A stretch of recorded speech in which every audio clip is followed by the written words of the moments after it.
Assalamualaikum warahmatullahi wabarakatuh. Alhamdulillahi rabbil alamin.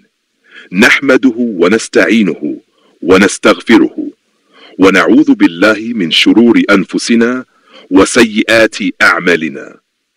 Allahumma salli wa sallim wa barik ala sayyidina Muhammad wa ala alihi wa sahbihi ajma'in. Zikir adalah salah satu amalan hati dan lisan yang memiliki kedudukan tinggi dalam Islam.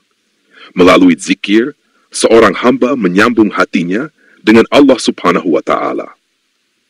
Di antara berbagai bentuk zikir yang diajarkan oleh Rasulullah Sallallahu Alaihi Wasallam, terdapat satu zikir yang sangat ringkas, namun memiliki bobot yang luar biasa dalam timbangan amal. Zikir ini tidak hanya menunjukkan keutamaan lafaz, namun juga mendidik jiwa untuk menyadari keagungan ciptaan Allah, keridhaannya, kebesaran arsy-Nya, dan keluasan kalimat-kalimatnya. Subhanallahi wa bihamdihi, adada khalqihi, wa ridha nafsihi, wa zinata arsyihi, wa midada kalimatihi. Terjemah: Maha suci Allah dan segala puji baginya, sebanyak jumlah makhluknya, sesuai dengan keridhaannya, seberat timbangan arsy-Nya, dan sebanyak tinta kalimat-kalimatnya.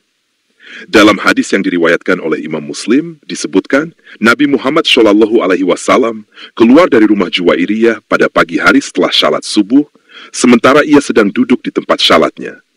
Ketika Nabi kembali setelah waktu duha, beliau masih mendapati Juwairiyah dalam keadaan duduk. Beliau bertanya, "Apakah kamu masih dalam keadaan seperti saat aku meninggalkanmu?" Ia menjawab, "Ya." Maka Nabi bersabda, "Sungguh, aku telah mengucapkan 4 kalimat sebanyak 3 kali setelah aku meninggalkanmu.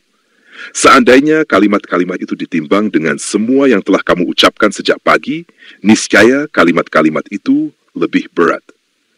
Kalimat-kalimat itu adalah Subhanallah wa bihamdihi, adada khalqihi, wa ridho nafsihi, wa zinata arsihi, wa midada kalimatihi.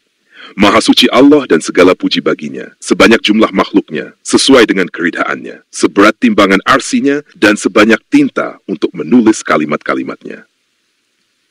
Hadis ini muncul dalam konteks Nabi Muhammad Shallallahu Alaihi Wasallam mengajarkan kepada istrinya Juwairiyah tentang keutamaan zikir yang ringkas namun memiliki pahala yang besar.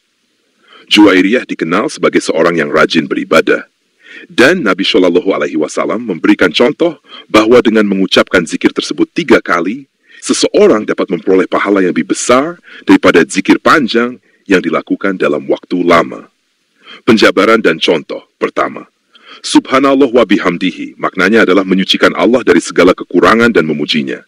Contohnya, ketika melihat keindahan alam semesta atau keajaiban tubuh manusia, kita mengucapkan kalimat ini sebagai bentuk kekaguman dan pengakuan atas kesempurnaan ciptaan Allah. Kedua, adada khalqihi, sebanyak jumlah makhluknya. Ini mencakup manusia, hewan, tumbuhan jiat, dan seluruh makhluk yang tidak kita ketahui jumlahnya.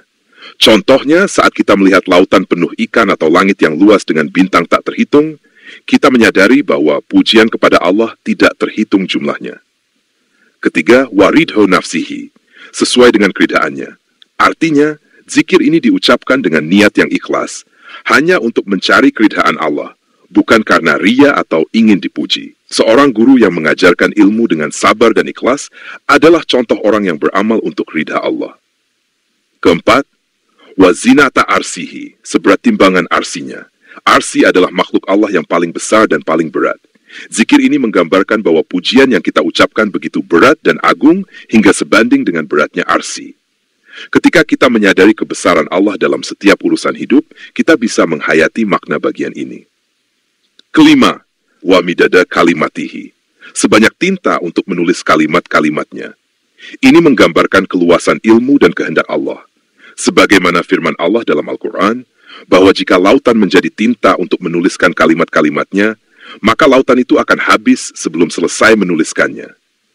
Dalam kehidupan, saat kita merenungi ilmu Allah dalam sel-sel tubuh manusia atau hukum-hukum alam, kita akan merasa bahwa pujian kepadanya tidak akan pernah habis. Pandangan para ulama. Imam Nawawi dalam kitab Adhkar menyebutkan bahwa zikir ini termasuk zikir yang sangat dianjurkan karena keutamaan yang besar. Syekh Yusuf Al-Qaradawi menyatakan bahwa zikir ini menunjukkan bahwa Islam menganjurkan kualitas dalam ibadah, bukan hanya kuantitas. Kiai Haji Ahmad Dahlan menekankan pentingnya zikir dan ibadah yang dilakukan dengan pemahaman dan kesadaran penuh. Kiai Haji Hashim Asy'ari mengajarkan bahwa zikir merupakan sarana mendekatkan diri kepada Allah dan membersihkan hati. Kiai Haji Bahuddin Nur Salim dalam banyak ceramahnya menyebutkan bahwa zikir yang disertai pemahaman akan makna dan kehadiran hati akan lebih mendalam dampaknya bagi ruhani manusia. Penutup, zikir ini adalah warisan indah dari Nabi Muhammad SAW untuk umatnya, agar mampu mengingat Allah dalam bentuk yang sederhana namun bermakna dalam. Mengucapkannya setiap hari akan bentuk kepekaan hati dan kesadaran ruhani yang dalam. Ya Allah, jadikanlah lisan kami senantiasa basah dengan menyebut nama-Mu. Tanamkanlah dalam hati kami keikhlasan dalam beribadah dan kedekatan denganmu. Karuniakanlah kepada kami pemahaman dan kekhusyukan dalam berzikir kepadamu. Amin ya Rabbal Alamin. Semoga bermanfaat.